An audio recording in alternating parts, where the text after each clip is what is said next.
안녕하세요. 역사와 상상의 한국사 김현정입니다. 오늘 우리는 3월 학력평가 해설 강의 진행을 할 거고요. 여러분들 3월 학력평가 치면서 한국사는 느꼈을 거예요. 힐링 과목이구나. 일단 기본적으로 개념 정리, 핵심 내용 위주로만 정리를 잘 해놓으면 틀린 문제가 없었을 겁니다. 그래서 겨울방학 때 개념 정리를 한 번은 돌려본 친구들은 충분히 수월하게 40점대가 유지가 됐을 거고, 아마 점수가 조금 1등급이 안정적으로 나오지 않는 친구들 같은 경우에는 겨울방학 때 개념 정리를 한 번도 안 했기 때문일 겁니다. 그래서 아마 여러분들 3, 4월에 중간고사 준비라든지 다른 과목 준비를 하다가 5월쯤에 우리가 간단하게 개념 정리 여러분 하는 강좌를 좀 짧은 거라도 들어주시면 핵심 내용 위주만 잘 정리해 놓으면 6평에서 1등급을 딱 맞도록 우리가 안정적으로 유지만 해 놓으면은 다른 과목 집중해서 여름방학 때도 진행을 하면 될 거예요.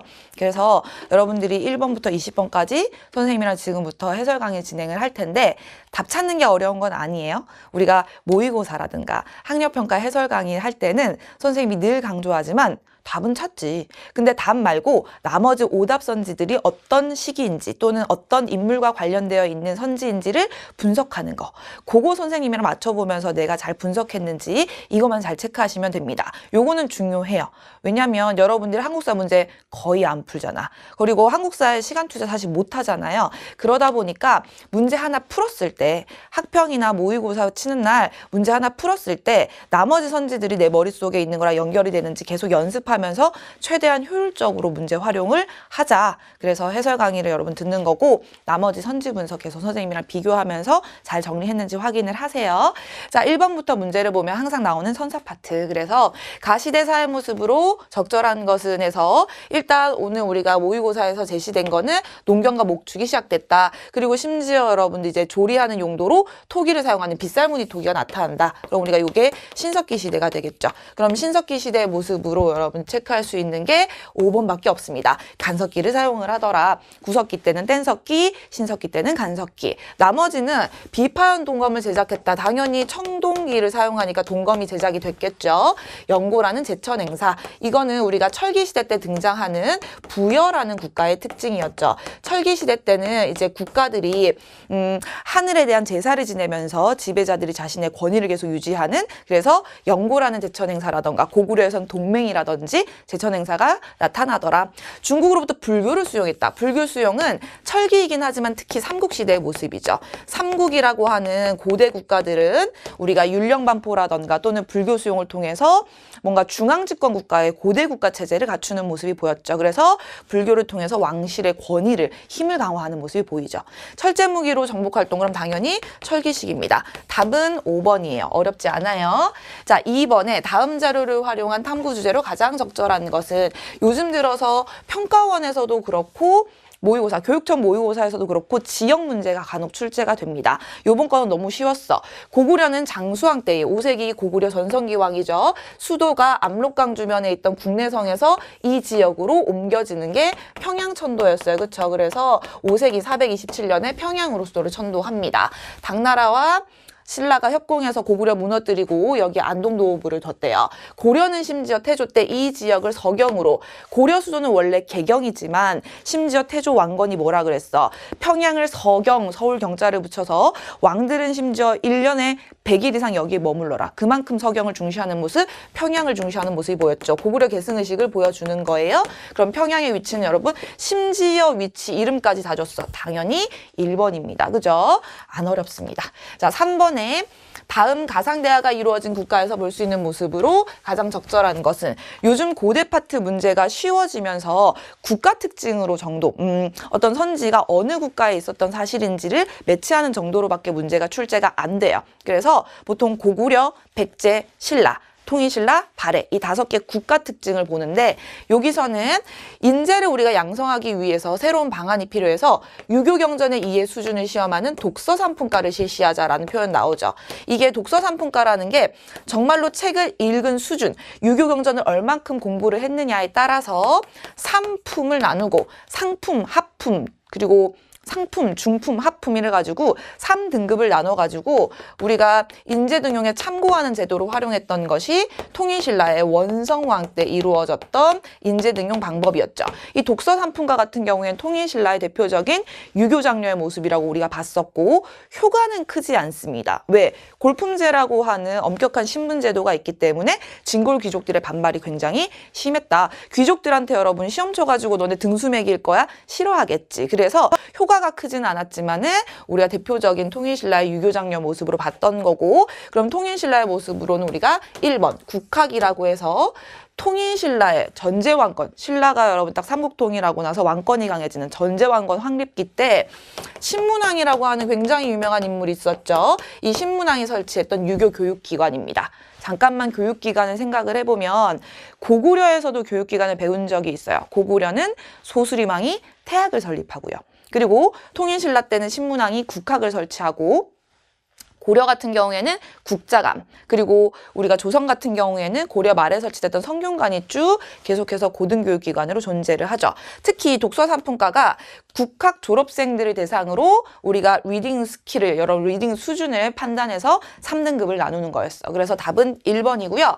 지편전 하면 당연히 여러분 조선시대죠. 세종대왕 때 설치됐던 학문연구기관입니다.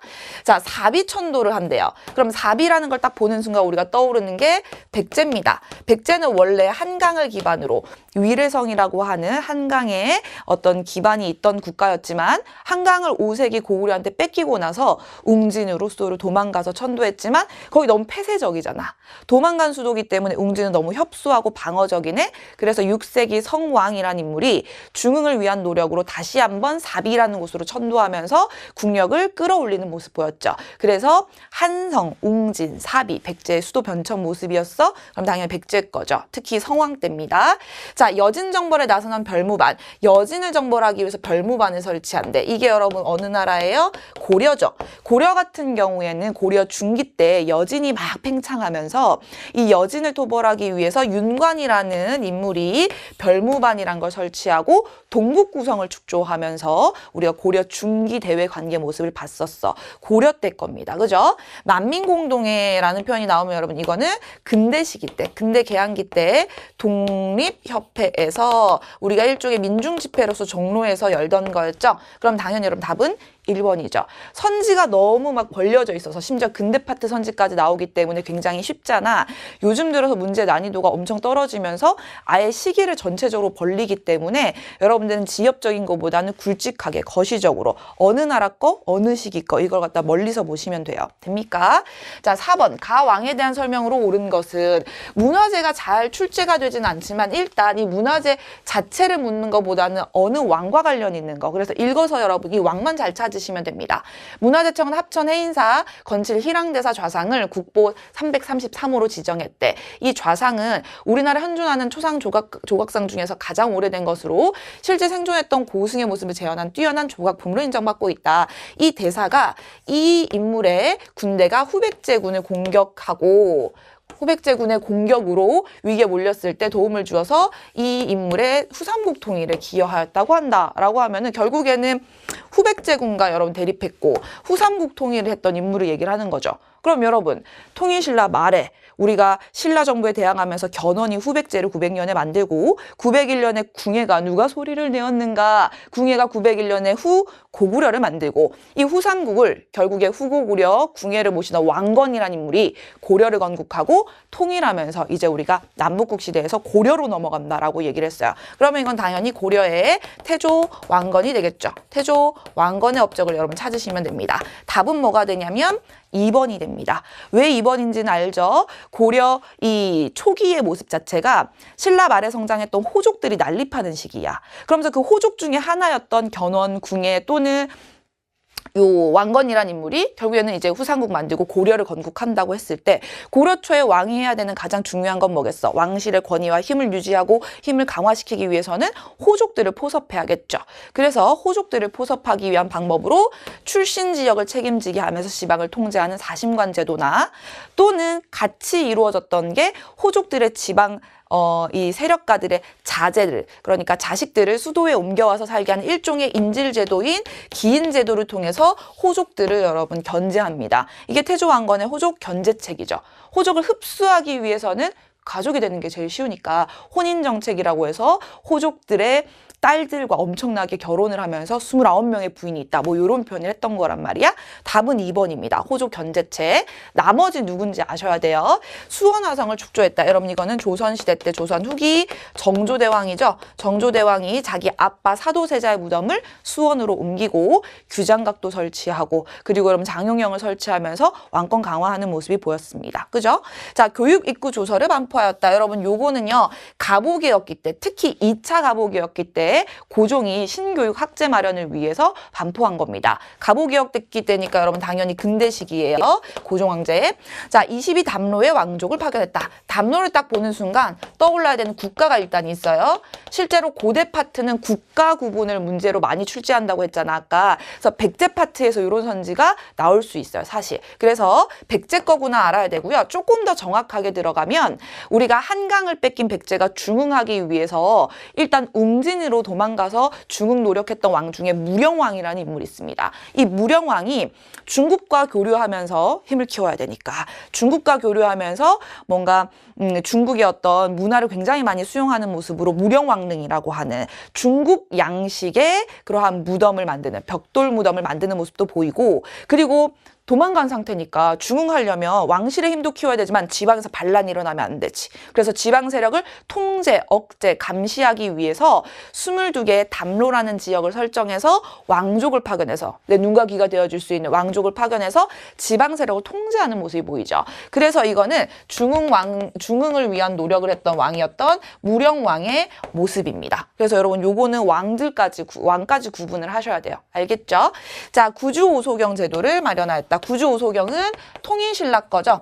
신라가 삼국 통일하고 나서 기존에 있던 중앙정치나 지방행정으로는 유지가 안 되지. 인구가 너무 많아지고 여러분 넓어지니까 영토가. 그래서 중앙정치나 지방행정을 정비하면서 통일하고 나서 신문왕, 아까 말했던 통일 이후에 전제왕권 확립하는 신문왕 때 전국을 9개 주로 설치하고 그리고 오소경이라고 하는 미니 수도만큼 중요하게 여기는 거를 갖다가 5개를 꽁꽁꽁 찍어서 미니 수도, 소경이라고 하고 우리가 이 제도를 통해서 이제 지방을 통제, 지방을 관리한다라고 보시면 돼요. 통일신라 신문왕이 했던 거고 이거 왕까지 구분을 하셔야 돼요. 특히 이 구주 오소경 중에서 오소경은 요거 자체로도 시험 문제 출제가 되죠. 이 5개의 수도는 원래 신라 수도가 경주잖아. 경주가 한쪽에 너무 치우쳐 있기 때문에 신라가 작을 때 삼국 통일하기 전까지는 괜찮았지만 통일하고 나서는 경주가 너무 치우쳐 있기 때문에 전국을 아우르지가 못하네. 그래서 수도의 편대성을 보완하기 위해서 특히 설치했다라는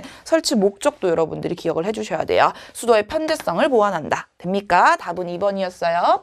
자, 5번 밑줄 친 이 지역을 지도에서 옳게 고른 것은 여러분 문제가 잘못 들어간 것 같다. 5번에 여러분 이 시기 때 있었던 사실로 옳은 것은 이건 것 같아요. 여러분 PPT가 조금 잘못 들어간 것 같아요.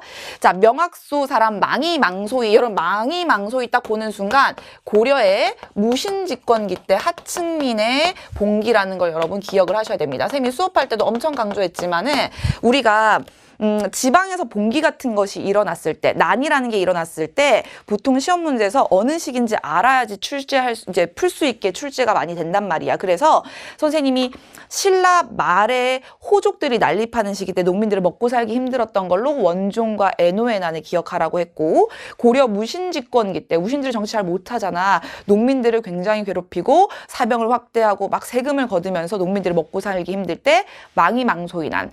거기다가 무신집권기는 하층민들 중에서 천민들도 신분해방 운동을 해요. 무신집권기 때 이의민이라고 하는 이 인물을 주고 나중에 최충원이 등장을 할 건데, 천민 출신의 최고 권력자가 등장한다고. 천민 출신의 최고 권력자가 등장한다는 건 나도 뭔가 할 수 있지 않을까. 하극상 풍조가 나타나고 신분차별에 항거하는 최충원 산업이었던 만적의 난이 나타나는 것도 같은 시기의 일이라고 했어요.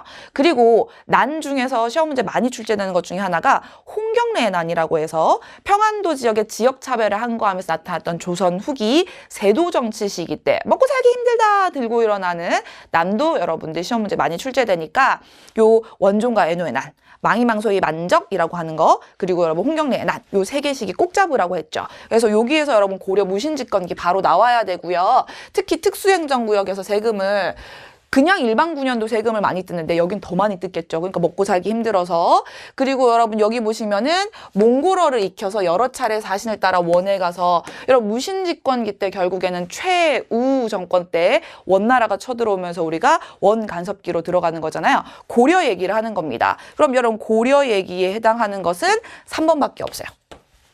됩니까? 자, 일단 형평운동이라는 거 볼게요. 형평운동이라는 거는 백정이라고는 우리가 보통 도축업자, 도살업자라고 얘기를 하는 굉장히 천대받던 사람들이 신분제가 폐지됐음에도 불구하고 1920년대 일제강점기 때 계속해서 신분차별을 당하니까 그거에 대해서 항거해서 들고 일어나는 운동입니다. 그래서 형평운동은 신분차별에 항거하는 거긴 하지만 일제강점기 때 1920년대 때 있었던 모습이죠. 그죠? 자, 그리고 당으로 유학을 떠나는 육두품이래. 그럼 육두품 하는 순간 우리가 신라라는 걸 볼 수 있죠. 당나라로 유학을 갔다라는 거는 통일신라구나라고 좀 더 지엽적으로 잡을 수가 있어요. 나당연합군이 삼국을 통일하는 거니까. 그래서 신라, 통일신라의 모습이구나라고 보시면 되고요. 4번, 상평통보는 언제 거예요? 조선 후기 전국적으로 확대됐던 대표적인 화폐잖아요. 그렇죠? 그래서 상평통보는 조선시대의 모습이고 홍경래의 난 이거 딱 보는 순간 조선 세도정 지식이구나. 우리가 이것도 잡을 수 있어야 됩니다. 됩니까? 고려에 해당하는 건 3번밖에 없어요. 자, 6번. 교사의 질문에 대한 학생의 답변으로 가장 적절한 것은? 자, 그러면 이 책은 현존하는 가장 오래된 금속 활자본인 직지심체요절. 여러분, 직지 나왔어요. 직지. 이거 언제 겁니까? 고려시대 때 만들어진 거죠. 고려는 인쇄술이 되게 발달해서 판 인쇄물도 여러분 되게 유명한 것이 우리가 알고 있는 그 팔만대장경판, 그쵸? 불력으로 원을 몰아내기 위해서 대몽항쟁기 때 만들었던 거, 그리고 직지심체요절이라고 하는 금속 활자본. 그래서 직지심체요절 고려 겁니다, 그죠? 그러면은 이 나라의 문화에 대해서 발표해볼까? 그럼 또 이제 고려 거. 여러분이 계속 보면 느끼겠지만 국가 구분만 하면 문제가 대체로 풀리는 그 정도의 문제밖에 안 남아요. 자, 그러면은 고려 거 해당하는 거는 삼국사기 되겠죠. 고려 전기 때, 특히 고려 전기에서도 귀족 집권기인 12세기 때 대표적으로 문벌귀족이었던 김부식이란 인물이 임금의 명을 받아서 나름대로 국책사업으로 편찬했던 정통 역사서가 삼국사기죠. 기전체라고 하는 역사 서술 방식을 사용하고 있더라. 삼국사기 말고 고려시대 때 후기로 넘어가면 삼국유사라던가 단군 이야기 있는 거, 제왕운기라던가 이런 것들이 제작되기도 합니다. 자, 칠정산이라는 거 여러분 딱 보는 순간 떠올라야 되는 인물이 있어요. 조선시대 세종대왕. 여러분 세종대왕 때 엄청나게 우리의 어떤 민족 문화가 발달한다라고 얘기를 하면서 우리 실정에 맞는 것들이 되게 많이 제작이 됐죠. 뭐 예를 들어서 농서 자체도 조선시대 때 우리 실정에 맞는 농사직설이라는 게 편찬되기도 했고 한성을 기준으로 역법서를 제정했던 게 칠정산입니다. 여러분 한성을 기준으로 세종대왕 시기 때 천체를 읽는 거야. 달, 일, 그리고 여러분 또 뭘 읽어요? 화성, 수성, 목성, 금성, 토성을 읽어요. 7개의 천체를 읽어서 역법, 날짜를 세는 거. 그게 칠정산입니다. 7개의 천체를 읽는 거. 세종대왕 때 거. 무령왕릉. 이건 당연히 백제 무령왕이겠죠. 아까 전 쌤이 정리했던 22담로랑 같이 연결이 되면 좋아요.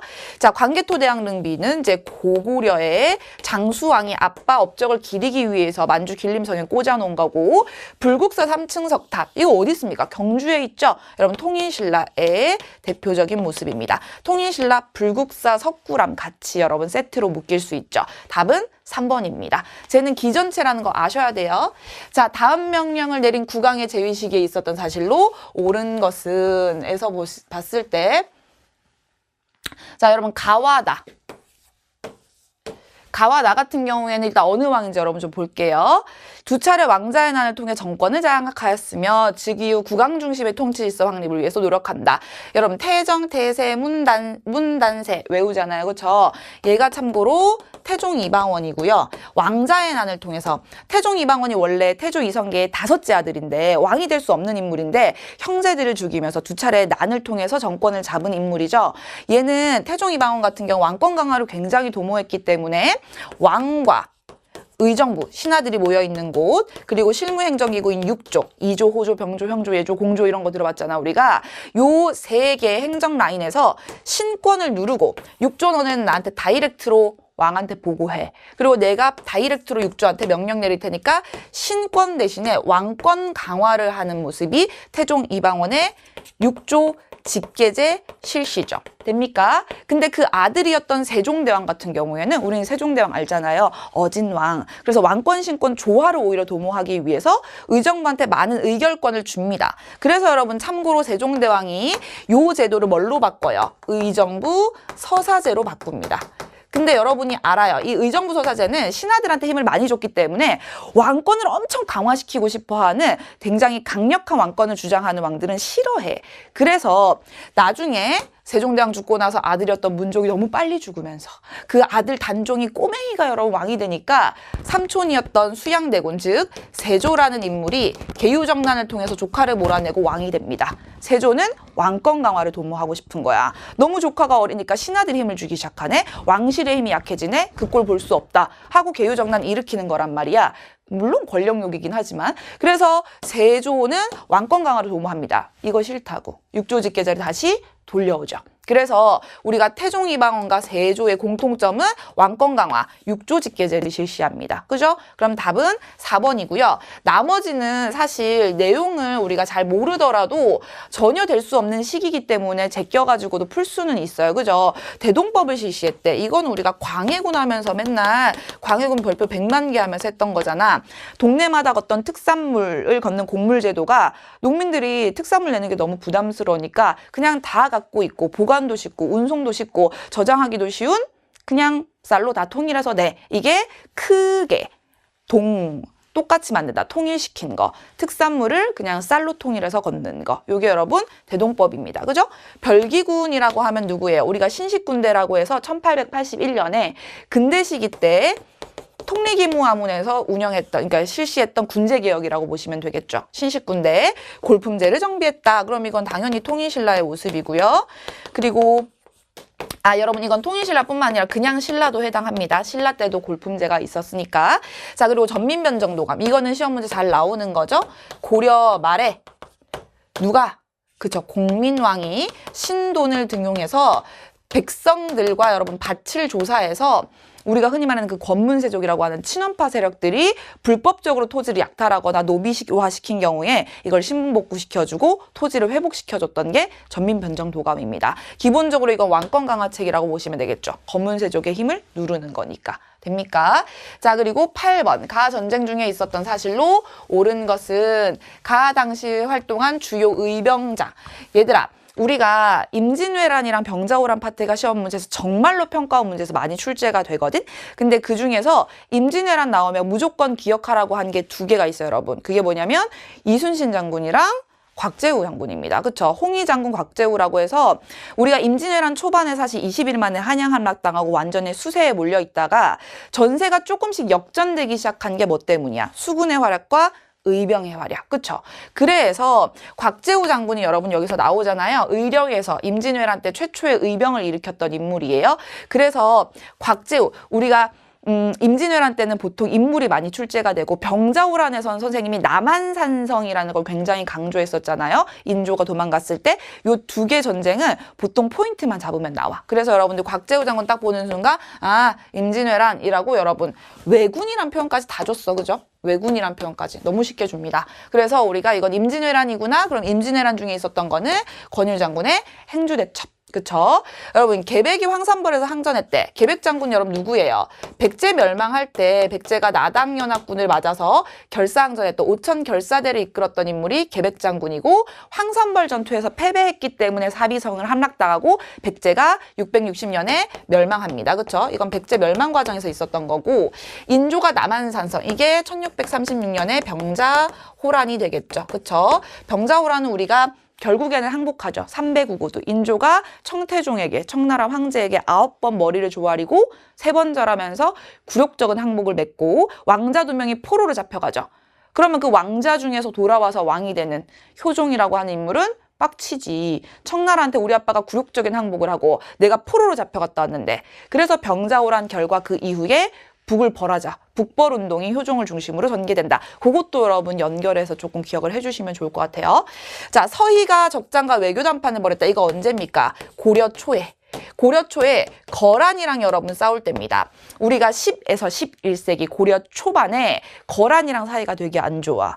왜냐하면 우리는 거란이 참고로 발해를 멸망시킨 나라야.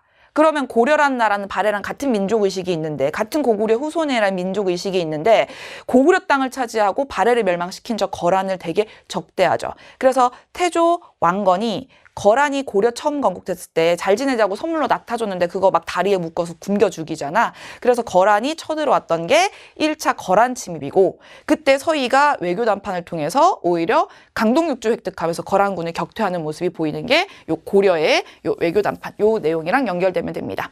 자, 삼별초라는 인물이 있네요. 삼별초라는 군대가 있네요. 삼별초는 뭐예요? 이것도 고려 시기 때, 특히 대몽항쟁기 때 고려 후기에 원나라 즉 몽골 애들이랑 여러분 대몽항쟁하면서 결국엔 우리가 항복하죠. 대몽항쟁을 패배하게 되는데 삼별초는 끝까지 우리 아니 개경환도 할 수 없다. 우리는 원의 머리 조아릴 수 없다. 라고 하면서 강화도에서 진도에서 제주도까지 근거지로 옮겨가면서 끝까지 대몽항쟁을 하죠. 그래서 우리가 요거는 고려시대 때 후기의 모습이구나 라고 봐주시면 됩니다. 됩니까? 자, 9번에 가에 들어갈 내용으로 가장 적절한 것은, 이 노래는 양난 이후에 전국적으로 확산된, 힌트 다 줬어요. 양난은 임진왜란, 병자호란, 조선 전후기를 나누는 중요한 전쟁 두 개를 얘기를 하는데, 그 이후에 나타난 전국으로 확산된 농법이래. 그럼 여러분 조선 후기 때 나타나는 농법이 이양법, 같은 말로 모내기법이지, 그 전까진 사람들이 그냥 봄에 사람들이 농경지 씨 뿌리고 가을까지 추수하다가, 이제는 봄에는 그냥 모판에서 따로 기르고, 우리가 보리 농사를 짓다가 보리 추수하고 나서 여름 되면은 물 고아놓고 모를 갖다가 모 내기해서 여름부터 가을까지만 농경지에서 우리가 쌀을 재배하는, 벼를 재배하는 거를 모내기법이라고 합니다. 노동력도 절감이 되고요. 필요로 하는 노동력이 되게 적게 들고요. 거기다가 기본적으로 벼보리라고 하는 1년에 서로 다른 작물 두 개를 다 같이 한 농경지에서 농사 지을 수 있고요. 그리고 농업 생산력이 훨씬 늘어나. 왜냐하면 모내기 할 때 싱싱한 모만 옮겨서 사람들이 땅을 가장 효율적으로 다다다다다다다다다 해가지고 노동 집약적, 그러니까 토지 집약적으로 농사를 지을 수 있다고. 그래서 훨씬 더 생산량이 늘어나고 훨씬 더 노동력은 적게 필요로 하는 농법이 모내기법입니다. 그래서 조선 후기 때 엄청나게 경제 발달에 영향을 줬죠. 김매기에 드는 노동력이 줄어들어서 잡초 뽑는데 노동력이 적게 든단 말이야. 그러면 혼자서 농사 지을 수 있는 땅의 크기가 커지죠. 그걸 우리가 뭐라고 불러요? 광작이라고 합니다. 넓게 경작하는 거.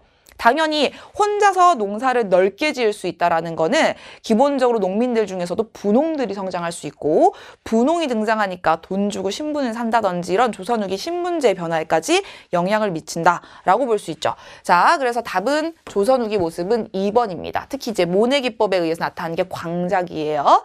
자, 우경이 도입됐대. 우는 소우자입니다. 소로 농사 짓는다는 거는 이전엔 사람들이 그냥 혼자서 땅을 파다가 이제는 소에다가 쟁기를 갖다 붙여서 철기 농기구를 딱 갖다 붙여서 소의 힘으로 땅을 깊게 파기 시작해. 그러면 땅의 지력 회복이 빨라지겠죠. 농업이 좀 더 발달하고 예전보다 생산물이 늘긴 하겠지만 이거는 삼국시대 때부터 있던 겁니다. 참고로 지증왕이 우경을 되게 장려했거든요. 신라 지증왕이. 그래서 삼국시대의 모습이에요. 자, 노급이 폐지됐대. 노급이라는 거는 우리가 귀족들한테 주던 월급 토지죠. 이거 여러분 언제예요? 통일신라에 신문왕이 했던 겁니다. 통일신라 신문왕이 왕권 강화를 엄청 많이 하거든. 그중에 가장 대표적인 게 이 노급 폐지죠. 이 노급 폐지는 여러분 조금만 기억해야 되는 게 있어요. 그게 뭐냐면 신문왕이 이전에, 신문왕 등장하기 이전에 원래 귀족들이 받던 토지가 노급이라는 거예요. 노급이 폐지됐습니다. 신문화. 노급이라는 거예요. 이 노급이라는 거는 그 땅에서 나오는 조세, 세금을 거둘 수 있는 권리인 수조권과 함께 그 지역에 살고 있는 농민들의 노동력을 사용할 수 있는 노동 징발권을 주는 겁니다. 읍자가 마을 읍자요, 여러분. 옛날에 시골에서 읍내 나간다. 마을에 시내를 나갈 때 읍내 나간다 하잖아. 그러면 노급은 마을을 주는 거니까 그 땅에서 나오는 세금도, 그리고 그 땅에서 사는 노동력도 마음대로 귀족들이 차출할 수 있는 권리를 주는 거야. 근데 이 신문왕이 뭐 했대? 요거를 폐지했대. 그럼 이걸 없애고 신문왕이 다른 걸 줬다는 거지. 그 다른 게 뭐예요? 관료전. 이거는 단독 문제로 충분히 나올 수 있으니까 기억을 하셔야 돼요. 노급을 폐지하고 관료전을 지급한다. 관료전은 밭전자입니다. 그럼 거기 살고 있는 노동력은 줘, 안 줘? 안 줘. 땅에서 나오는 세금만 거둘 수 있는 거야. 수조권만 지급하는 거야. 그러면 귀족들이 옛날에는 세금도 걷고 농민들 노동력도 마음대로 쓰다가 이제 노동력을 증발 못 하잖아? 그럼 결국에는 농민들에 대해서 지배력이 약해지는 겁니다. 귀족들의 농민 지배력이 약해진다는 거는 상대적으로 왕권이 강해진다는 거죠. 그래서 신문왕은 관료전을 지급했다. 노급을 폐지하고 관료전을 지급했다. 얘는 이거 자체로 문제가 출제될 수 있기 때문에 꼭 기억하셔야 돼요. 전시과. 얘도 시험 문제는 많이 나오지만 전시과는 보통 고려시대 때 월급 토지다. 요것만 알면 풀 수 있게 나오죠. 18개의 등급을 나눠서 관리들한테 전지와 시지라고 해서 땔감을 사용하기 위해서 이 산도 같이 주는 걸 우리가 전지, 시지라고 얘기를 해요. 그래서 전지, 밭과 시지, 이 산을 함께 임야를 같이 지급하는 고려시대 때 월급 토지 제도가 전시과. 그쵸? 자, 농지개혁법.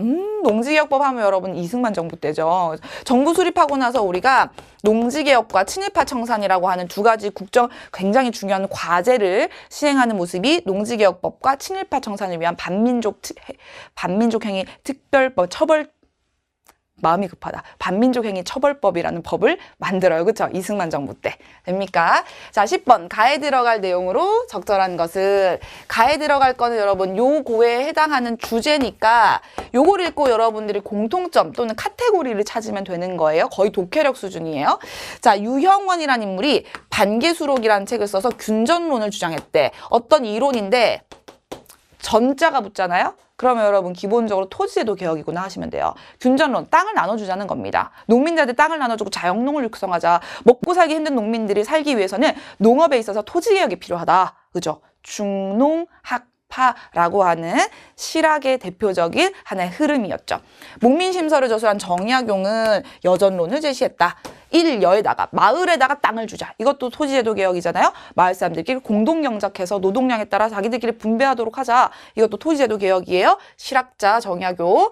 박제가는 청해 다녀온 이후에 출장 갔다 왔더니 북학이라는 책을 써가지고 청나라 너무 잘 살더라. 우리 청나라랑 상공업, 유통, 뭔가 성의 선진문물 수용 이런 것들을 확대해야 된다라고 얘기를 했죠. 중상학파라고 하는 실학 중에서도 상공업 특히 청해 선진문물 수용을 주장하는 북학파 실학자, 중상학파 얘기하는 거니까 지금 실학의 모습입니다. 조선 후기 때 성리학이라고 하는 게 원래 조선의 전기부터 쭉 중요한 학문이자 어떤 국가의 큰 기조라면은 조선 후기 때 이 성리학의 한계가 드러나기 시작하거든. 성리학은 기술도 현실도 관심이 없어. 근데 조선 후기 때 빈부격차 문제 되게 심해지는데 이 현실 문제를 해결을 안 해주니까 성리학 대신에 어떤 새로운 학문의 필요성이 대두되면서 잘 먹고 잘 살기 위한 상공업과 농업 이런 것들을 기반으로 우리가 실학, 사회의 실증적이고 실용적인 학문이 발달하는 것이죠. 답은 2번이 됩니다.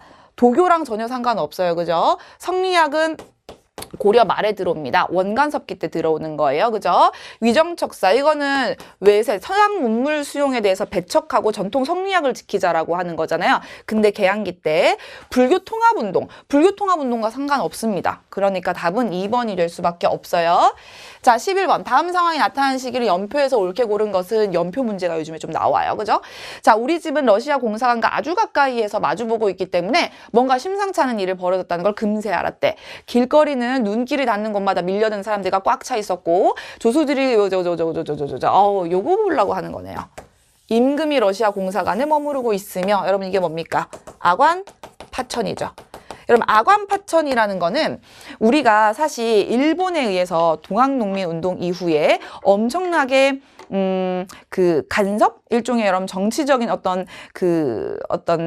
그러니까 침투를 굉장히 많이 당해요. 동학농민운동 과정에서 일본 애들이 동방농민군을 이제 진압한다라는 명분하에 우리가 부르지도 않았는데 여러분 참고로 파병을 해가지고 그 중간에 우리가 농민군이 자진 해산을 했을 때 정부군이랑 농민군이랑 화약 맺어서 해산을 했을 때 우리가 청군 일본군한테 다 집에 돌아가라고 철수를 요구를 하거든.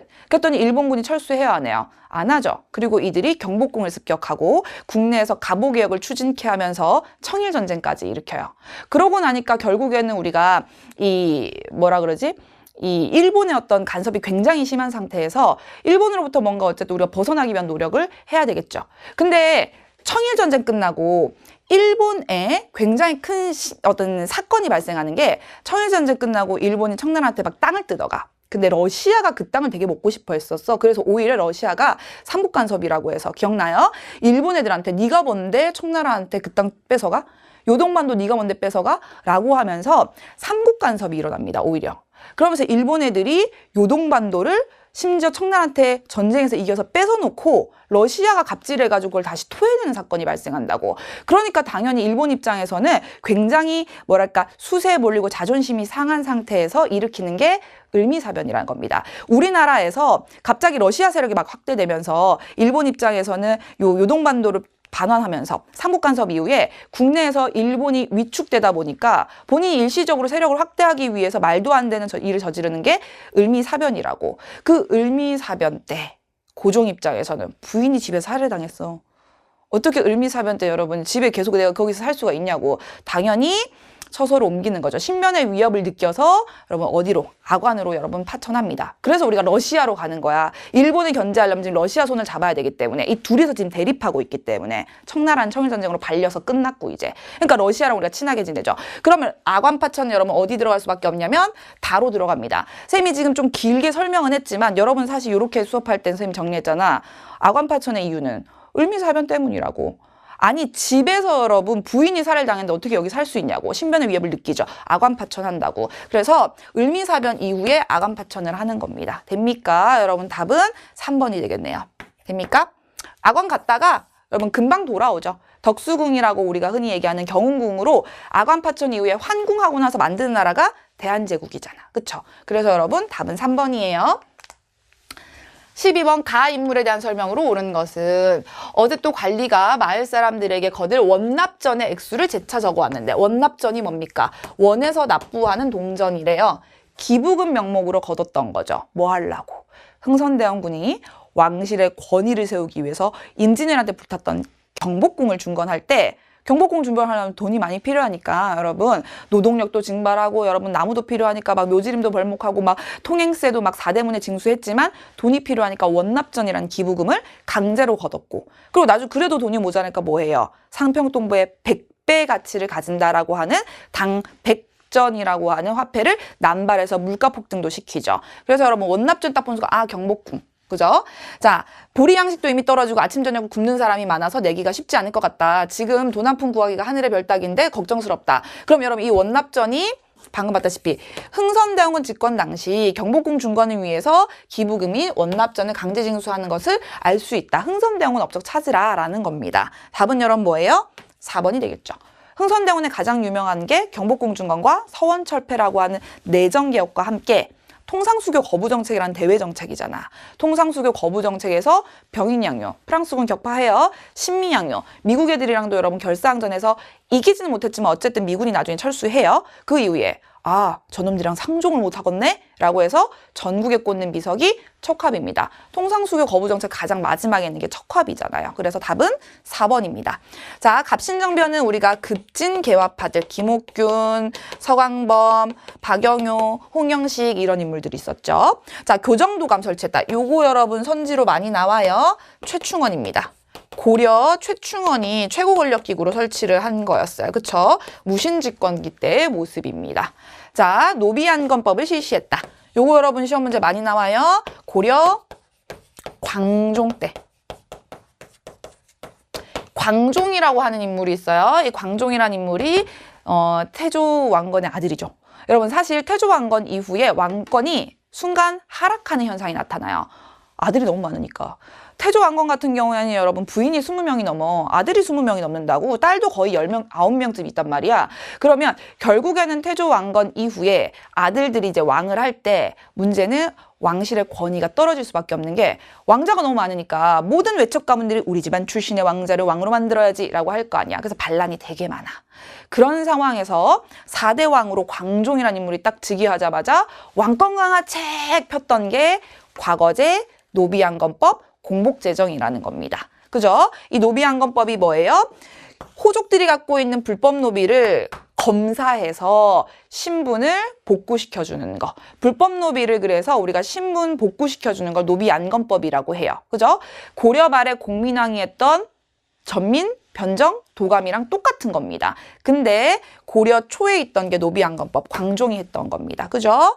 자, 그리고 위화도 해군. 이거는 이성계가 위화도 해군으로 정권 잡고 나중에 조선을 건국하는 모습이 보일 거예요. 그죠? 그래서 이거는 신흥무인 세력이었던 이성계의 모습이죠. 자, 13번 밑줄 친 기역에 따라 나타난 사실로 옳은 것은 대한제국이 왜 이곳에 헤이그에 만국평화회의에 제어되었다고 생각하십니까? 그것은 귀국가, 너네 국가랑 일본 사이에 체결된 조약으로 더 이상 외교권을 일본에 위탁하고 갖고 있지 않기 때문 아니냐. 일본에 너네 외교권 줬잖아. 대한제국 외교권은 박탈당했잖아. 요거예요. 그죠? 방금 조약이라고 하셨나요? 뭔가 잘못 알고 계십니다. 우리 황제폐하에 재가도 없이 고종이 여러분 요 얘기가 사실 을사늑약이잖아요. 그쵸?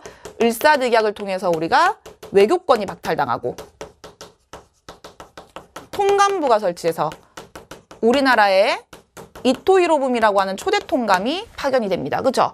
근데 이 을사늑약을 우리가 불법 조약이라고 하는 이유가 뭡니까? 고종이 여기 비준 안 해요. 고종이 여기 제가 안 했다고, 사인 안 했다고. 우리가 을사오적이라고 하는 여러분 그 이완용이라던가 아니면 이지용이라던가 이런 인물들 있죠. 이 인물이 가서 여러분 도장은 꽂았지만 도장은 찍었지만 이게 고종이 끝까지 비준을 하지 않았기 때문에 사실 실질적으로 불법 조약이라고. 근데 요 불법적으로 맺어진 것이므로 국제법적 효력이 없어야 하는 거 아니냐라고 얘기를 하고 있어요. 그럼 을사늑약 얘기를 하고 있고 당연히 여러분 답은 1번 통감부가 설치됐다라는 표현을 여러분 답으로 체크를 해주셔야 되겠죠. 그래서 이 을사늑약 있잖아요, 여러분. 이 을사늑약이라는 거는 시험 문제 나올 때 요 두 가지 외교권 박탈과 통감부 설치라는 것도 나오지만 시험 문제 되게 평가원에서 많이 내는 게 이 을사늑약을 그럼 무효화하려고 고종이 노력을 했을 거 아니야.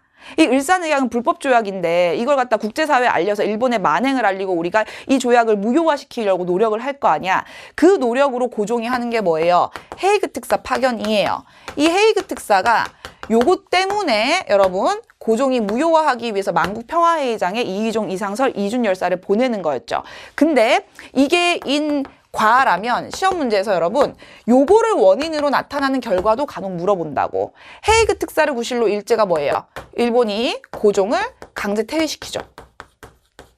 그래서 이 을사늑약이라는 것 때문에 헤이그 특사가 파견이 되고요. 이 헤이그 특사 파견을 구실로 일제가 고종을 강제 퇴위시킨다. 이것도 여러분 인과로 잡을 수 있어야 됩니다. 요 세 개를 요렇게 묻던지 요렇게 묻던지 많이 물어봐요. 알겠죠? 그래서 여러분들 요거 꼭 기억을 하세요. 독립문이 건립됐다. 독립문 같은 경우 여러분 독립협회에서 만드는 거죠. 근대 시기 때 치안유지법이 제정됐다. 그럼 치안유지법은 1925년 일제강점기 때 일본이 우리나라의 20년대 때 사회주의가 유행하기 시작하면서 독립운동가들 중에서 사회주의를 기반으로 독립운동하는 사람들이 나타나기 시작을 했죠. 그래서 일제가 사회주의 탄압을 명목으로 치안유지법을 만들고 이걸 빌미로 우리나라 독립운동 탄압하는 모습 보였던 거. 저건 사회주의를 탄압하기 위한 거다. 기억을 해주시면 좋고 동학농민운동이 일어났다. 근대 시기 때. 전혀 이거랑 상관없어요. 강화도 조약 때 여러분 우리가 삼포 개항이 되죠. 그렇죠? 부산, 원산, 인천 개항됩니다. 자, 가에 들어갈 내용으로 가장 적절한 것은 여러분들이 공부해온 학습 주제에 대해 모든 별로 만든 토의 질문입니다. 주제에 맞게 잘 만들었네요. 그럼 일제가 어떤 통치 시기 때 어떤 식으로 일본의 통치가 이루어졌고 경제 수탈이 이루어졌는지 같은 시기를 잡으라는 거네. 그치? 여러분들 봐봐요. 헌병경찰. 헌병경찰은 언제밖에 없어요? 1910년대밖에 없죠? 1910년대 우리가 무단 통치 또는 같은 말로 헌병경찰 통치라고 해서 포갑적으로 비인도적으로 강압적으로 우리의 기본권을 박탈하고 심지어 여러분 이때는 직결처분권이라고 해서 그 자리에서 제대로 된 사법 절차 없이 헌병이 조선인들을 태형이란 걸 통해서 처벌한다든지 이런 모습들, 우민화 교육시키는 모습들. 그러다가 20년대 때는 뭐가 나타나요? 그들이 말하는 이른바 문화통치, 실질적으로는 민족 분열통치라고 해서 이 사이에 3.1운동이 1919년에 있으니까 일제가 이렇게 무단통치로 누르기만 하면 안 되겠네 라고 느껴서 우리한테 우린 조선인들의 문화 영달을 위해서 너희들의 문화를 존중하고 너희들의 문화 발전을 돕기 위해서 이 지랄을 하는 게 여러분 문화통치입니다. 실질적으로는 친일파를 양성해서 민족 분열시키려고 했던 거죠. 그러면서 여러분 20년대 끝날 때쯤에 특히 30년대 넘어갈 때쯤에 일본이 전쟁이 미쳐 날뛰기 시작하면서 전쟁 물자를 조달하기 위해서 너희들은 조선인이 아니야. 너희들은 일본이냐. 일본의 전쟁에 영광스럽게 목숨, 물자 조달해라. 하는 게 여러분 30년대 때부터 40년대까지 뭐예요? 민족 말살 통치. 너희들은 조선인이 아니라 일본인이다. 그러니까 창씨개명 같은 거, 일본 이름 쓰고 이런 거는 3, 40년대 나오는 거예요. 그죠? 근데 우리가 여기서는 헌병경찰, 거기다 토지조사 사업. 초반에 여러분 무단통치 시기 때 총독부가 토지 약탈을 위해서 토지조사 사업을 했죠. 그래서 동양척식 주식회사가 이 약탈한 토지를 일본인들한테 값싸게 팔아치우면서 일본인 지주들이 늘어난다든지 이런 모습들 보여요. 그럼 여러분 답은 뭐가 되겠어요? 4번이 되겠네요. 무단통치니까. 그죠? 헌의육조라는 건 뭐였어요? 독립협회에서 우리도 근대 의회제도를 실시하자라고 해서 독립협회가 관민, 그때 정부 관료들과 함께 만민공동회를 하는 거를 관민공동회라고 하죠. 이걸 통해서 근대 의회제도를 실시하자고 했던 거, 중추원을 의회처럼 이용하자고 했던 게 헌의육조예요. 그죠? 장용영이라는 건 여러분 누구 겁니까? 조선시대 때 정조대왕이 영으로 끝나는 건 군부대란 뜻이야. 우리가 저게 진영으로 쳐들어가자. 부대 영자란 말이야. 그래서 국왕 친위부대, 바디가드들을 만든 거예요. 왕권 강화책으로 규장각, 장용영, 이게 정조대왕에서 나오는 겁니다. 보통 대한국 국제를 반포했다. 그러면 대한제국이라는 나라가 어떤 국가인지를 써놓은 겁니다. 대한국 국제를 우리가 보통 대한제국의 헌법이라고 보통 얘기를 해요. 그래서 대한국 국제 반포는 그러면 대한제국. 이때 자, 유신헌법 나옵니다. 유신헌법이 여러분 뭐예요? 우리나라 7차 개헌으로서 1972년에 박정희 정부 시기 때 강력한 대통령의 권한을 규정하면서 사실 민주주의가 퇴보했던 사건이라고 보시면 돼요. 박정희 정부 시기 겁니다. 그죠? 자, 여러분 15번. 가 지역에 있었던 사실로 옳은 것은 이 문제가 조금 어려웠다 그러더라고. 근데 여러분 있잖아요. 이 문제는 사실 교육청 모의고사라서 이런 문제가 나오는 거지 평가원에서는 이런 문제가 출제되기가 힘듭니다. 그래서 아마 모의고사의 학평의 난이도를 조금 올리려고 이걸 갖다가 문제를 출제한 것 같은데 뭐 나머지 선지 때문에 그렇게 어렵진 않았지만 애들이 대한과 강국권 정부 선생님 우리가 배웠어요 할 정도로 조금 지엽적인 거긴 하거든. 근데 요거는 평가원 문제에서는 이렇게 문제가 안 나와요. 일단 풀어볼게요. 어떤 지역의 독립운동의 발자취를 찾아서래. 그럼 어떤 특정 지역이라는 걸 알아야 되는데 신안촌이 한인들이 살던 마을이거든요. 연해주 지역에 있던 겁니다. 그리고 여기서 권업회라고 하는 한인 일종의 회가 있고 여기서 뭐 권업신문이란 걸 발간하면서 우리 한인들끼리 정보 교류하는 모습도 보여요. 그리고 대한국민의회, 이게 사실 힌트인데 여러분 우리가 3.1운동 끝나고 정부의 필요성을 느끼잖아요. 3.1운동 하면서 우리가 뭔가 할 수 있을 것 같은데 근데 하지 못했던 이유는 독립을 하지 못했던 것 뭔가 민족운동의 구심점 체계적인 지도부가 필요하지 않을까 그게 없었기 때문이 아닐까라고 느꼈단 말이야. 그래서 3.1운동 결과 임시정부란 걸 만들잖아요. 근데 임시정부 만들 때 3.1운동 하면서 독립운동을 주도할 어떤 구심점이 필요하다고 느낀 거는 한둘이 아니란 말이야. 그래서 많은 민족가 지도자들이 연해주 지역에서는 대한국민의회, 그리고 서울에서는 한성정부, 그리고 여러분 상하이에서 대한민국 임시정부라는 게 만들어졌고 이 세 가지가 모두 통합돼서 우리가 알고 있는 1919년 9월에 상하이 지역에 여러분들이 생각하는 그 대한민국 임시정부라는 게 통합되는 거잖아요. 이게 대한국민의회가 이제 연해주. 그래서 이거 연해주 지역이에요. 연해주. 이게 뭐 할 때 배우는 거냐면 3.1운동 이전부터 우리가 서간도 그리고 북간도 그리고 여러분 연해주 지역에서도 독립운동이나 또는 한인들의 어떤 그 생활 모습이 보일 때 여기에서는 신흥강습소가 있었어요. 북간도 지역에는 대종교라는 종교를 중심으로 중광단이라고 하는 독립운동 일종의 무장 독립운동 단체가 있었어요. 그리고 연해주에는 대한광복군 정부라고 하는 이상설 그리고 여러분 이동이라고 하는 인물을 중심으로 하는 무장 독립운동 단체가 있었어요. 요 얘기를 하는 부분에서 배웠던 부분입니다. 그래서 연해주에 해당하는 걸 찾아야 되는데 신라방은 여러분 뭐예요? 신라방, 신라촌, 신라소, 신라원 이런 거 다 뭡니까?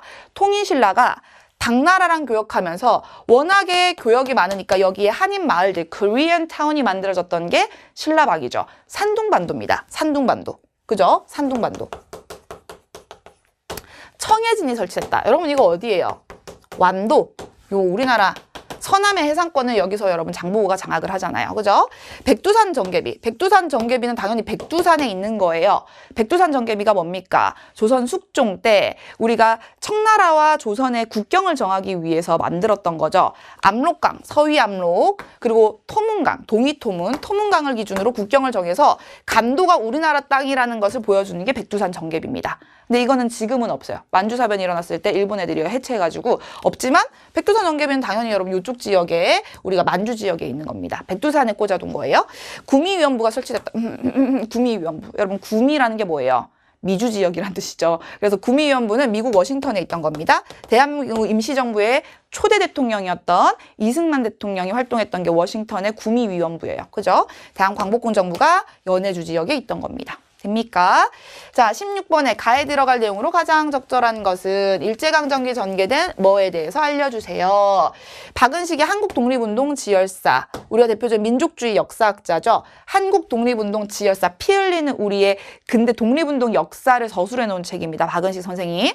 자, 정인보라고 하는 인물이 있어요. 정인보가 이제 30년대 때 우리나라 역사 연구를 하던 일종의 조선학 운동하던 인물이에요. 물론 지엽적이야. 민족의 얼이라고 하는 우리 민족의 얼, 민족의식을 얼이라고 표현을 하죠. 박은식 선생은 혼, 국혼이다라고 얘기를 하고, 그리고 조선어학회라고 하는 1930년대 중심으로 활동하던 단체가, 여러분 이 단체가 그 단체야. 맞춤법 통일안이라던가 아니면 외래어 표기법이라던가 또는 뭐 표준어라든지 이런 것들을 제정했던 30년대 단체. 우리말 큰 사전 편찬을 시도하다가 일본에 의해서 강제 해산당했던 단체가 조선어학회입니다. 그죠? 지금은 그럼 우리가 역사와 우리의 국어를 민족 문화를 공부를 하는 거잖아요. 국학 얘기를 하는 거예요. 그래서 민족 문화 수호하는 모습 4번입니다. 일제강점기 때 민족 문화 수호 운동. 이건 약간 독해력으로 풀 수 있는 문제고, 분화로드 운동 여러분 이거 기억하셔야 돼요. 이게 우리가 농촌 계몽 운동으로서 1930년대 때 동아일보에서 주도하던 민족 계몽 운동입니다. 채영신이라고 하는 시문의 상록수란 책이 분화로드 운동을 이 일종의 여러분 그 모티브로 만든 거죠. 자, 좌우합작 운동. 좌우합작 운동은 언제예요? 이거 광복 이후입니다. 광복 이후에 우리가 모스크바 3상 회의 결과 뭐 신탁 통치를 한 해 만에 하면서 그때 좌익 우익이 대립하기 시작하니까 이래가지고 우리가 정부 수립 못하겠네. 그래서 중도 좌익이었던 여운형 중도 우익이었던 김규식 선생이 좌우 합작 운동하면서 같이 손잡고 정부 우리의 통일정부 제대로 수립하자라고 얘기를 했던 모습이에요. 성공하지는 못해요. 그죠? 자, 60만세 운동의 영향. 60만세 운동은 뭐예요? 1920년대, 1926년에 순종 황제 돌아가셨을 때 만세 시위 있었던 겁니다. 고종 황제가 돌아가셨을 때 있었던 게 1919년 3.1 운동. 순종 황제가 돌아가셨을 때 이루어졌던 독립운동이 만세 시위가 60만세 시위. 60만세 시위 때 좌익이 주도를 하지만 우익이 이걸 도와주거든. 그래서 좌우익이 함께 손잡을 수 있겠다라는 가능성을 이때 받고, 그래서 이 이후에 신간회라고 하는 최대 규모의 좌우합작 단체가 만들어지기도 합니다. 됩니까? 자, 그리고 5번 신탁통치 반대운동의 변경. 뭐 신탁통치 반대운동은 모스크바 상국 외상회의랑 여러분 모스크바 상국 외상회의의 결과가 신탁통치 결정문이 이제 만들어진 거라는 것만 연결하시면 문제 풀 때 아무 무리 없을 거예요. 자, 17번의 가단체에 대한 설명으로 옳은 것은 시험 문제 정말로 많이 나오는 게, 이거는 평가원에서 정말로 많이 나오는 게 의열단체죠. 우리가 의열단체를 두 개를 봐요. 그죠? 1919년에 만들어져서 20년대 활동하는 의열단. 김원봉 선생이 만주에서 만들었던 거죠. 그죠? 그리고 1930년대에 만들어진 게 대한민국 임시정부가 만들었던 거. 김구 선생이 임시정부의 침체를 극복하려고 만들었던 한인 애국단. 사람 이름을 외우는 거는 이쪽이죠. 우리가 이봉창 선생, 그리고 윤봉길 선생, 상하이에서 윤봉길 선생이 도시락 폭탄이라고 우리가 흔히 얘기하는 수통 포탄을 던지면서 대한민국 이 임시정부가 중국의 어떤 지원을 받게 되는 계기를 마련했던 것이 요 한인 애국단입니다. 그죠? 의열단에서는 오히려 시험 문제에서 사실 많이 나오는 것이 의열단의 행동 강령. 김원봉 선생이 의열단 만들고 나서 이 의열단이 조금 있다가 나름대로 행동 지침이 필요하잖아. 신채호 선생님에게 조선혁명선언이라고 하는 민중은 혁명의 대본영이라 우리가 폭력투쟁, 민중의 직접적인 폭력투쟁을 강조하는 오늘 마음이 좀 급하다 얘들아. 혁명선언이라는 걸 갖다가 여러분 이 행동지침으로 삼죠. 그리고 개별투쟁을 열심히 합니다. 그쵸? 근데 사실은 나중에 후기로 가면 갈수록 20년대 후반으로 갈수록 개별투쟁의 한계를 느껴요. 이렇게 사실 뭐 너희 생각해보면 총독을 죽인다고 해서 총독 자리가 없어지는 건 아니잖아. 그 구조를 붕괴시키기는 힘든 거야. 그래서 나중에는 이 개별적인 한계를 인식하고 군대를 아예 만들기 위해서 막 군관학교 입교하죠. 막 황푸군관학교 이런 데 입교하죠. 그래서 조선혁명선언, 이게 의열단이랑 가장 중요한 겁니다. 여러분 의열단이에요. 그죠? 김익상, 뭐 나석주, 뭐 김상옥 선생, 박재혁 선생 이런 인물들이 있어요. 그럼 여러분 답은 뭐가 되냐면 5번이 되겠죠. 백오인 사건으로 해체되는 건 뭡니까? 신민회예요. 우리 역사에서 최초로 근대 국민국가, 공화정치의 근대 국민국가를 주장했던 안창호, 이승훈, 양기탕 선생을 중심으로 만들어졌던 단체가 신민회고요. 대성학교, 오산학교, 민족교육, 그리고 여러분 자기회사 태극서관이라고 하는 민족 자본 육성, 그리고 제일 중요했던 게 또 신흥강습소라는 게 신민회가 만들었던 거잖아요. 만주에. 그래서 백오인 사건으로 해체되기 전에 신흥강습소 만들었던 신민회, 요거 같이 기억을 좀 해주시면 좋고, 국제보상운동이라고 하면은 이것도 1907년인데 대구에서 서상돈이 우리가 이때 1,300만 원이라고 하는 일본의 국채, 나라 빚이 있잖아요. 이 빚을 갚고 경제적 구국운동, 경제적인 예속화를 벗어나서 자립도를 높이자라고 했던 게 이 대구 서상돈의 국채보상운동입니다.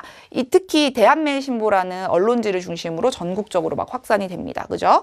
자, 집강소라는 건 여러분 동학농민운동 이 과정에서 나타났던 거죠. 동학농민군들이 1차 봉기를 해산한 이후에 농촌에 설치했던 자치 일종의 개혁기구가 집강소라고 보시면 돼요. 패전개혁은 1차 해산할 때 정부에 요구했던 거, 노비문서 소각해달라 뭐 이런 것들이 있었죠. 토지를 달라 이런 것들이 있었어요.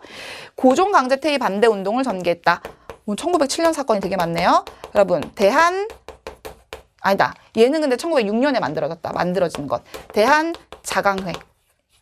대한자강회라고 하는 단체가 고종강제퇴위 반대운동 전개하다가 해산당하는 단체입니다. 이 단체 이후에 해산당하고 나서 신민회가 만들어지면서 애국계몽운동을 굉장히 확산을 시키죠. 답은 5번이 돼요. 18번에 가민주화운동에 대한 설명으로 옳은 것은 일단 이 민주화운동이 뭔지 알아야 되는데 현대 파트에서 민주화운동 파트가 시험 문제 나오면 항상 3개 중에 하나가 나오죠. 그게 여러분 이승만 정부 때 특히 3.15 부정선거 때문에 나타나는 4.19 그죠? 4.19는 항상 부정선거와 관련해서 선지가 구성이 돼요. 그리고 나서 나중에 우리가 신군부라고 하는 12.12 사태를 일으켰던 전두환, 노태우 전 대통령이죠. 그 두 인물을 중심으로 12.12 사태, 쿠데타가 일어나면서 실질적으로 신군부를 이제 몰아내고자 하는, 그리고 신군부에 대해서 반대하는 민주화 운동을 탄압하기 위해서 신군부가 5월 17일 비상계엄 확대하면서 나타나는 게 광주 지역의 5.18, 그죠? 광주 5.18 민주화 운동.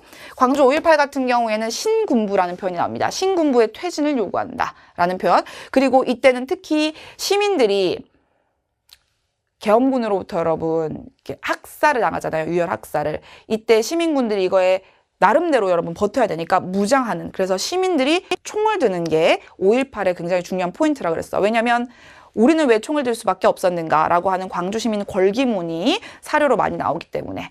그리고 5.18을 유혈 진압한 이 신군부가 결국에는 이제 전두환 정부로 넘어가죠. 대통령이 되죠. 전두환 대통령이. 그러고 나서 전두환 대통령 시기 때 80년대 내내 계속해서 시민들의 어떤 민주화 요구, 특히 대통령 우리 손으로 뽑게 해달라라고 하는 그런 어떤 민주화 요구를 계속해서 묵살하는 과정에서 박종철이라는 학생이 1987년 1월에 물고문으로 사망하면서 이 사건을 은폐하려는 사실이 알려지고, 거기다 심지어 시민들을 계속 대통령 우리 손을 뽑을 수 있게 해달라, 직접 선거를 요구하는 거를 정부에서 거부하는. 그래서 그때 전두환 대통령이 우리 흔히 4.13 호원 조치라고 하는, 여러분들이 원하는 헌법 개헌 안 할 건데, 대통령 여러분 손으로 못 뽑는데 4.13 호원 조치, 박종철 고문치사 사건 때문에 터지는 게 6월 민주항쟁입니다. 그렇죠? 그래서 6월 민주항쟁. 이 6월 민주항쟁은 그럼 그 결과 시민들이 여러분 들고 일어나면서 막 이때 여러분 이한열이라고 하는 연대 학생도 여러분 막 사망하는 사건 터지고 6월 민주항쟁이 전국적으로 확산되면서 더 이상 이게 정부에서 수습할 수 없죠, 당연히.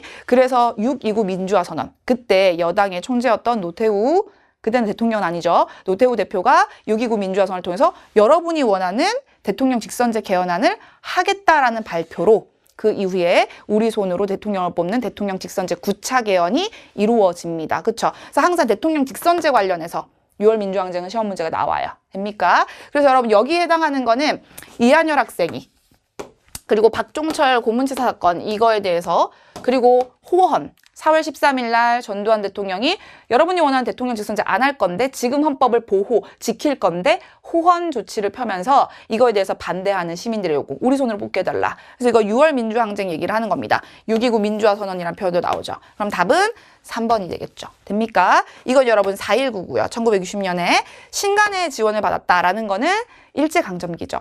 1920년대 일제강점기 가장 최대 규모, 3.1운동 이후에 최대 규모의 만세 시인 광주학생 항일운동 있죠. 광주학생 항일운동이 신간의 지원을 받아서 전국적으로 확대가 됩니다. 군국기무처 여러분 뭐예요? 갑오개혁기구입니다. 갑오개혁기구. 그죠? 일본과의 굴욕적인 국교 정상화에 반대했다. 얘들아, 이거는 단독 문제로는 잘 안 나오는데 최근 들어서 평가원 문제에서도 선지로 나오기 시작을 해요. 이게 뭐냐면, 그럼 박정희 정부 시기 때 우리가 일제강점기 끝나고 나서 사실 계속해서 일본이랑 지금 국교가 단절돼 있는 상태잖아. 근데 국교 재개를 이승만 정부 때부터 계속해서 뭔가 타진해보긴 했지만 하지 않고 있다가 박정희 정부 시기 때 미국의 요구라던가 또는 우리가 돈이 필요했잖아. 박정희 정부 할 때 특히 여러분 60년대 때 외국 자본이라도 유치해야지 돈을 번다. 그래서 외자 유치를 하기 위한 노력을 봤던 게 베트남 파병 같은 게 있었고, 일본과의 국교 정상화가 있었죠. 일본이랑 우리가 국교 정상화 하면서 8억 불, 유무상 8억 불을 받아오면서 경제 성장을 할 거예요. 근데 당연히 박정희 정부 시기 때 이 일본과의 국교 재개, 국교 정상화라고 보통 얘기하는 요거를 우리가 사과도 받고 배상도 제대로 받아야 되는데 그거를 안 받고 하기로 했기 때문에 시민들이 반대합니다. 이런 굴욕적인 외교 우리 받아들일 수 없다. 그거를 우리가 1964년에 6.3 시위라고 해요. 6.3 시위는 국교 정상화에 반대하는 시위를 60년대 때 있었던 모습이라고 보시면 되고, 6.3 시위를 박정희 정부가 무력으로 계엄으로 진압하면서 묵살시키고 국교 정상화가 65년에 한일 기본조약 체결로 나타납니다. 알겠죠? 박정희 정부 시기 때 여러분 일본과 국교 재개한다, 이것만 알아도 아마 평가원에서 문제에서 풀 수 있을 수준으로 보통 나오기 때문에 그거 정도 기억을 해주시면 좋아요. 알겠죠?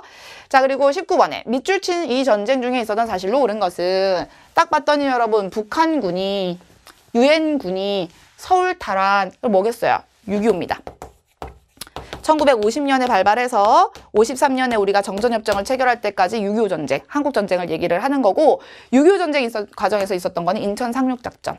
여러분 3일 만에 처음에 서울 뺏겨요, 우리. 전쟁이 일어날 거에 대해서는 우리는 대비가 없었고, 6.25 전쟁 터졌을 때 3일 만에 서울 뺏기고 정부는 부산으로 도망갑니다.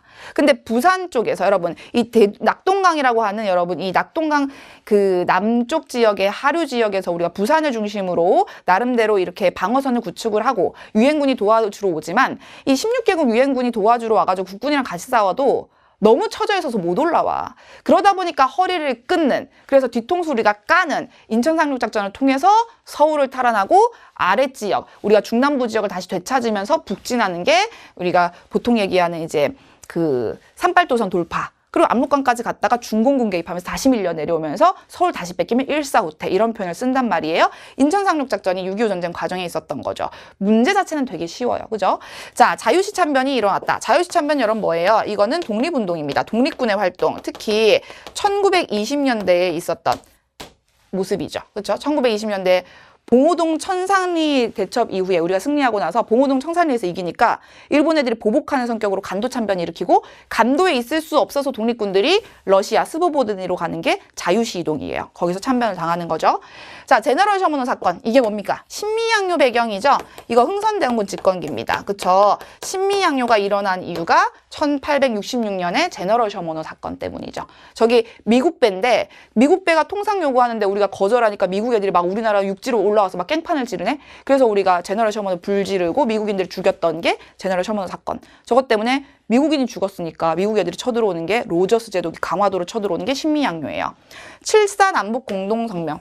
시험 문제 너무 많이 나오죠. 이게 뭡니까? 박정희 정부 시기 때 우리가 최초로 남북이 통일 원칙에 합의했던 겁니다. 그죠? 1972년 7월 4일 날 평화통일, 자주통일, 민족적 대단결을 도모하자라는 이 세 가지의 원칙에 합의하면서 통일 원칙에 합의했던 게 남북공동성명입니다. 이 7.4 남북공동성명이라는 것과 함께 여러분들이 무조건 기억하셔야 되는 게 6.15 남북공동선언이 시험 문제 되게 많이 나오죠. 여러분, 우리가 박정희 정부 시기 때 있었던 요 7.4 남북공동성명이라는 거, 그리고 그 다음에 뭐 노태우 정부 시기 때도 우리가 유엔 동시가입이라든지 남북 기본 합의서라든가 또는 뭐 비핵화 선언, 한반도 비핵화 선언을 하는데 그건 이루어지지 못하죠. 그 이후에 여러분들이 보는 게 또 김대중 정부 시기 때죠. 김대중 정부 시기 때 완전히 여러분 혁혁한 어떤 사회 변화가 나타나죠. 남북 통일 과정에서 대통령이 이제 평양으로 가는 거. 2000년에 최초의 남북 정상회담이 이루어집니다. 그 결과 나타나는 게 6.15 남북 공동선언이라는 게 있었어요. 그죠? 자, 모스크바 상호 외상회의가 개최됐다. 이건 광복 이후의 모습이니까 전혀 상관이 없어요. 여러분, 이 6.25 전쟁은 이승만 정부가 48년에 만들어지고 나서 정부 수립하고 나서 우리가 제일 먼저 했어야 되는 친일파 청산이라던가 농지개혁을 하고 있는 과정에서 그때 여러분 50년 이승만 정부 수립된 이후에 나타나는 거기 때문에 요거랑 해당 사항은 없죠. 이건 정부 수립 이전이니까. 그죠? 자, 마지막 문제네요. 가에 들어갈 내용으로 적절한 것은. 요즘에 마지막 문제가 항상 통일 파트가 나오죠. 그래서 이미 방금 요거 엄청 강조했었는데 2000년에 딱 보는 순간 아, 김대중 정부 시기 때 2000년에 남북 최초 정상회담 얘기하겠구나. 그래서 개성공단 건설 추진되고요. 이산가족 상봉 이루어지고요. 그리고 남북정상회담에서 제일 중요한 건 뭐였어요? 6.15 남북공동선언 발표죠. 이걸 통해서 남측과 북측이 주장하는 통일 원칙인 이 연방제 연합제의 교집합을 찾아서 최대한 키워보자라고 얘기를 했던 게 요 6.15 남북공동선언입니다. 요건 항상 남북 정상회담이랑 연결이 돼야 됩니다. 알겠죠? 자, 전주화약 체결, 전주화약으로 뭐예요? 동학농민운동이죠. 정부랑 동학농민군이 1차 해산했던 모습이에요.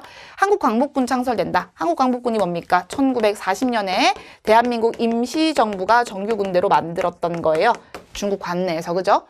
이 한국광복군이 여러분 지청천 선생을 중심으로 그리고 대일선전포고하고 인도 미얀마 전선에 참전해서 2차 대전에 연합국 측에서 우리가 가담하는 모습 그리고 국내 진입작전을 준비하죠. 하지는 못하지만.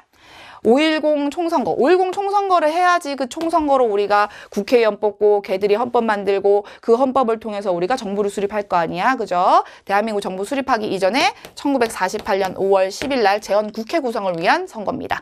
요게 조금 여러분 어려웠다 그러더라고? 근데 당연한 얘기지만 이거 평가원에서는 이런 거 선지로 나오지도 않고요. 모의고사라서 이거 교육청 모의고사라서 이런 약간 지엽적인 내용이 들어간 거고 평가원 유형은 사실 아니고 이게 단독 문제, 그러니까 정답 선지로는 절대로 구성이 안 돼요. 그리고 여러분들이 정확하게 이것만 매치시키면은 헷갈리지가 않는 겁니다. 요거는 우리가 워낙 강조했었잖아. 그렇죠? 그래서 남북조절위원회는 뭐냐면 아까 전에 7.4 남북공동성명 있죠. 박정희 정부 시기 때 그 3대 통일 원칙에 합의한 이후에 그 통일안을 뭔가 어떻게 꾸리기 위해서 우리가 만들었던 거야. 그러니까 박정희 정부 시기 때 있던 겁니다. 남북조절위원회는 아까 전에 그 3대 통일안을 합의한 이후에 그거에 대한 노력으로 만들어지는 거예요. 물론 성과는 크게 없어요. 그래서 6.15 남북공동선언 이게 2000년에 김대중 정부 시기 때 요거 여러분 정부는 구분을 해야 되니까 꼭 기억을 해주시면 됩니다. 됩니까?